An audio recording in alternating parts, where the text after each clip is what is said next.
Kinis, manipis, minsan, madungis, pero masarap. Mwah! I-kiss. Sexy time na. Sexy Mega! Sexy Megan pa rin ang inyong kasama sa programang Pamparelax at Pamparelaps. Relaps. Bagong taon na, mag-move on ka na rin. Ano ka ba? Hindi ka na nga niya naaalalang kamustahin. Or kahit i-view man lang ang stories mo. Wala na, 'di ba? Baka nga naka-block ka na eh. O di kaya baka naka-mute ka. Naka-unfollow para hindi ka dumaan sa feed niya.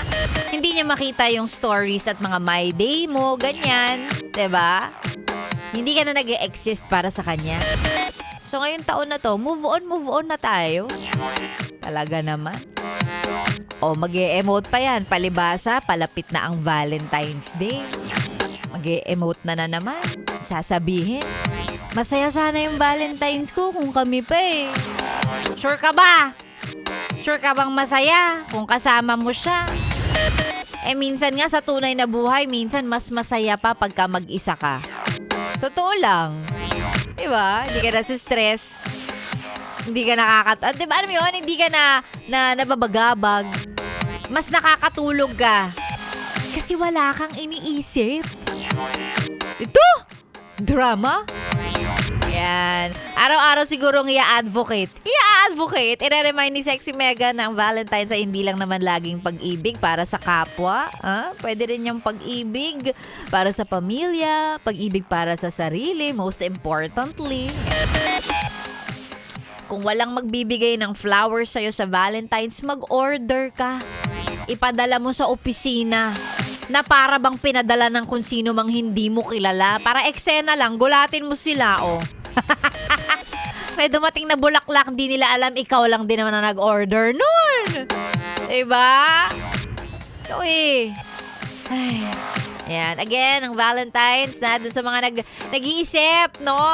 Sino kaya i-date niya sa Valentine's? Pwede namang sarili mo ang i-date mo. Huwag ka masyadong magpadala sa nakikita mo sa social media. Huwag ka masyadong inggitera. Pwede namang ang kadate ay sarili mo lang. O di kaya magulang mo, kapatid mo, kasama mo sa bahay, di ba? Pwede naman yan, ikaw talaga. Nag-iisip ka lang ng pagkakadramahan mo eh. At syempre, para naman dun sa mga may significant other, may jowa, may asawa, may partner, yan, make them feel special. Hindi kasi porket kayo na, o asawa mo na, or matagal na kayo in the relationship, hindi ka na mag-e-effort, di ba? Minsan kasi ganun eh, nawawala yung effort. Compare mo nung mga araw, nung mga buwan na nililigawan ka pa lang niya. Grabe, magpakitang gilas yan. Grabe. Tapos nung naging kayo na, wala. Sobrang grab, di ba? Alam mo yan. So, this is also a reminder para din naman dun sa mga may significant other dyan. Ayan. Huwag niyong kalimutang magpaka-effort or mag-effort pa rin para sa kanila. Sige ka. Pag hindi ikaw ang nag-effort para dyan, hindi mo alam, may nakaabang pala sa kanya, baka masulot yan. Sabi. Ay nako, Sexy Megan po ang inyong kasama. Magandang umaga. It's a solid Tuesday morning.